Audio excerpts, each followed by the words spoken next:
Witają pierwszą skautską pielgrzymkę u Bosłanie.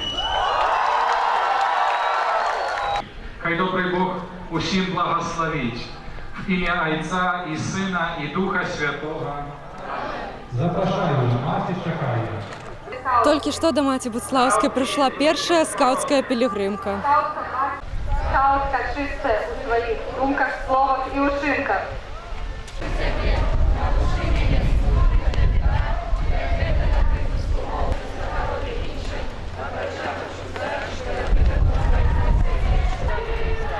Эдмарием Европа, Эдмарием Беларусь. А теперь скажем все разом.